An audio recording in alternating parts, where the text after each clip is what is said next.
Hello everybody and welcome back to another video. I'm SocietySucks and today I'm checking out historic duels that put the Wild West to shame by BlueJay. Petty disputes are like taxes. They hit you when you least expect it and usually lead to some sort of criminal threat. Unlike today, where death threats can be made from the safety of your couch, the people of the past didn't have the luxury of the internet to keep their murderous desires at bay. Instead, they resorted to a good old-fashioned duel to settle their differences. This glorious practice sent a strong message that no matter how big or small, any problem can be solved honorably with a little elbow grease and murder. But while dueling is no longer available today, don't you worry, champ, we have our alternatives. Hey, so actually, I said I didn't want pickles. Ratio. What's that gonna do? L. But for some, a traditional duel can only bring so much excitement. You know how getting stabbed and shot at gets dull after a while. So today, we're gonna explore the stories of those who participated in some of the wackier duels in history.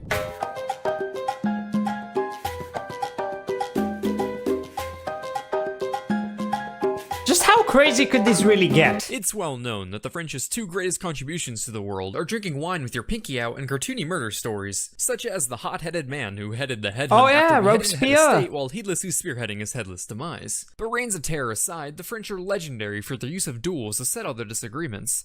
Everything from political differences to whose mustache best represents a kick-ass roller coaster. So when Monsieur de Grandpré and Monsieur de Pique found out they had both been seeing the same woman, a duel was short to follow. The year is 1808, and the renowned dancer at the Paris Opera, Mademoiselle Tervite, was dating Grandpré, but began to see Le Pique on the side for a little extra baguette. Both men laid claim to the woman, because it's the 1800s and before Beyonce, you could still do that kind of thing, agreeing to a duel to win her heart. Why don't both men just agree the woman's a whore and look for someone else?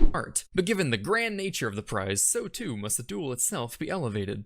Literally. Oh, if it is the woman you want, Monsieur de Pique, a duel you must have. May the 3rd, the crack of dawn, we duel. You're on, Monsieur.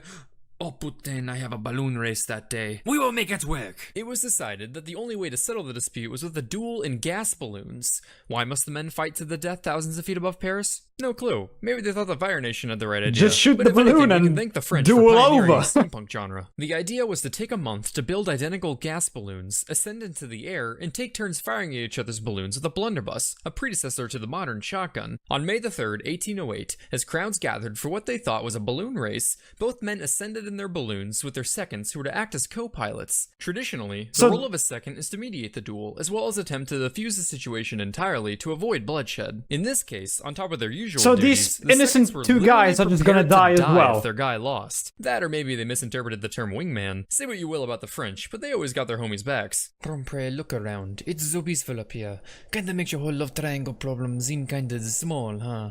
Yeah. You know what? You're right. Hey! I think I want to go down! You dare call me a clown? No, I said I want to go down! No, you're going down! Fuck! Well. Oh, he got him. My home! Marie! Marie, are you okay? Well, at least my honor is restored. Dear God, there are body parts everywhere! At about half a mile up, a signal was given and the duel commenced. No the Pique way. fired first and miraculously missed the giant balloon. Grandpré followed with his shot, which hit its mark, sending Le Pique and his second plummeting to the ground, who were then, quote, dashed to pieces on a housetop.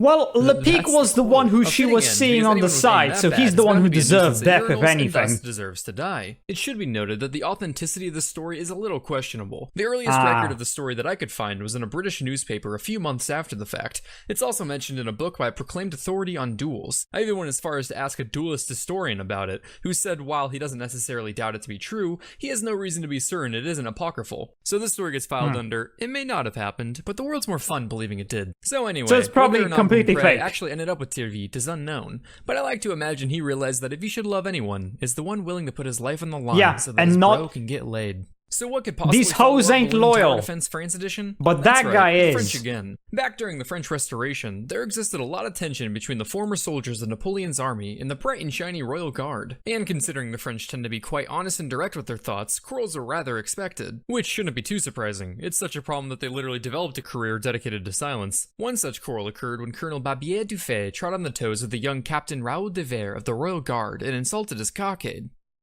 Get your mind out of the gutter, it's a hat ribbon. But apparently in 19th century France, mocking a glorified knot was akin to spitting on an orphan, because Raoul was so insulted that only blood could remedy such a dishonor. He challenged Dufay to a duel, offering up the rapier, sword, or pistol as the weapon of choice, whichever Dufay preferred. This surprised the colonel, who was all like, "Oh shit, so you've mastered all these?" To which Raoul responded, no, I'm 18. Seeing as how Dufay wasn't a fan of Fortnite, he wasn't all that interested in murdering children that day. But as he began to walk away, Raoul placed his hand on the colonel's cheek, which sounds really touching at first, until you realize that's just fancy olden talk for giving him the old airplane treatment. And thus, a duel with rapiers commenced. They faced off in the street, where the more experienced Dufay proceeded to easily disarm Raoul 4 times. Okay, stop. No, down. Just give up at that point. This is pathetic. I'm not an assassin. He's allowing you to live. Just give up.